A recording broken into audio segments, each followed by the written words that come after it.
Hi, my name is John Kennedy here at Luco Incorporated, and I'm going to explain today how to properly tension and track a belt. The first thing you want to do while tracking your belt is you want to make sure that your conveyor is level with the floor.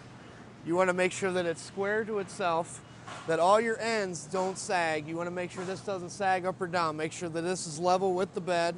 Same with your other end, make sure that it's level with the bed. That your pulley's nice and split in between itself. At the drive end needs to be the same way. You need to make sure that this is all level and square to itself, that the pulley's nice and split. The next step is to go ahead and get the proper tension to your belt. So as you can see here, the belt's still loose and it'll slide back and forth from side to side on the pulley. You want to get that right in the middle of the split. Then what you want to do is go ahead and start adjusting these tension screws out evenly. You want to make sure they're even all the way. Usually start out with a common, like say go half an inch on each side. Then check and see how tight it is. The easiest tool to use while tracking a belt is a 3/8 ratchet with a 12-point 3/4 socket. Your first step is to start tensioning out the pulley. So you usually want to stick with like a common denominator, like half an inch or something like that, just to get a basis of what you're doing. So I get it out a little bit more.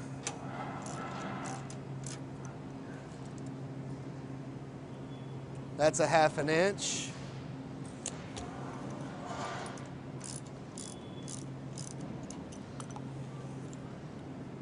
That's a half an inch on that side. But as you can see, I can still move my belt back and forth, so I have not received quite proper tension yet.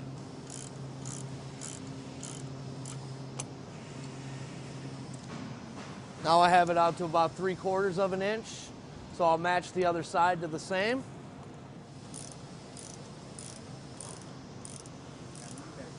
Side's out to 15/16. As you can see, I can still move my belt. It's still not tight enough, so I'll continue to tension it out.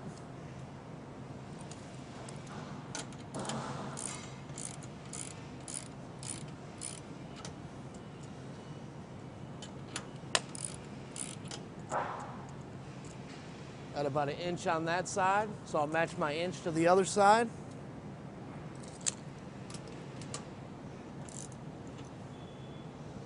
Still can move my belt, so still not tight enough. Okay, working it out in small increments.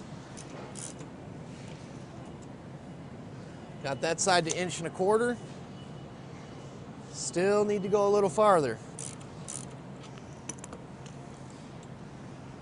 Got that out to just over 1.5 inches, about 1 9/16 inches. Tension this side out to match the other side, about 1 9/16 inches.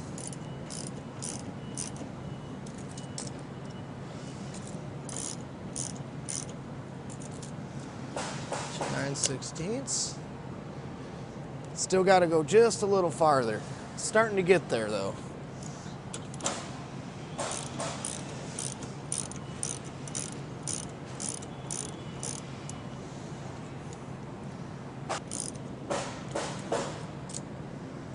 It's about 1 3/4 inches. As you can tell, it's still not there yet. I can move it pretty easily from side to side.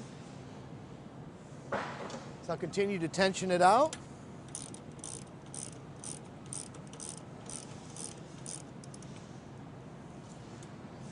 I got about 2 inches on that side.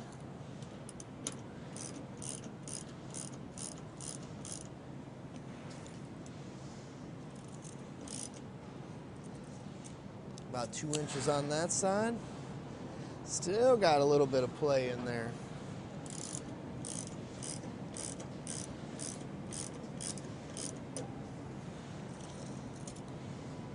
Quarter-inch increments are pretty good to work with while tensioning out your belt. You want to work it evenly across both sides, but always use like a 1/4 inch on this side, 1/4 inch on that side, so you don't get the belt too tight, but you make sure that you get it tight enough where it's not going to slip on your pulleys. Still tensioning it out, get this side to 2 1/4. Okay, as you can see, it looks like we got there now. We can't move our belt on our pulley anymore. Looks like that's pretty good. Okay, always something to remember while tensioning your belt. You want to be able to take your fist and fit it in between the belt and the bed And then you know you have a pretty good tension on the belt. Now that you have your conveyor running, you just want to kind of look at the belt and see what it's doing. As you can see, it's beginning to track off to this side, but we'll just let it keep going a little bit to make sure that it's not going to go too far. As you can see, the pulley's tracking off to one side, so as I tension up this screw, it's going to bring my belt back the other direction.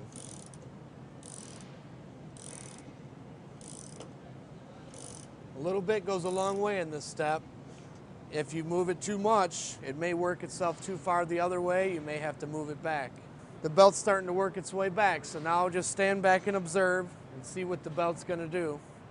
A rule of thumb while tracking, you always want to remember that the faster your belt's moving, the quicker it'll go through adjustments. Say you go a little bit on this side, it may go really, really fast, seeing that your belt goes fast. With a slower moving belt like this one, it may take a little more time for your adjustments. As you can see here, my adjustment on this side has caused my belt to run a little bit off to this side. So I can either back this side off a little bit, or I can tension this side out just a little to see if it responds. So I'll decide to go ahead and tighten this side out some more. Just a couple turns. And then we'll stand back and see what our adjustments have done. As you can see, it's already starting to work its way back onto the pulley. So we'll just stand back and watch it. It's starting to track itself off. And you want to make sure that it's doing the same down at the drive end. So down here at the drive end, we have another adjustment. It's called the snubber roller. That's this roller here. It has small adjustment to help your drive stay on course to track. So what I'll do is, seeing that it's tracking over this direction, I'll loosen this side up. Okay, with the adjustment down here, I can loosen this bolt here, and I can pull this roller towards me.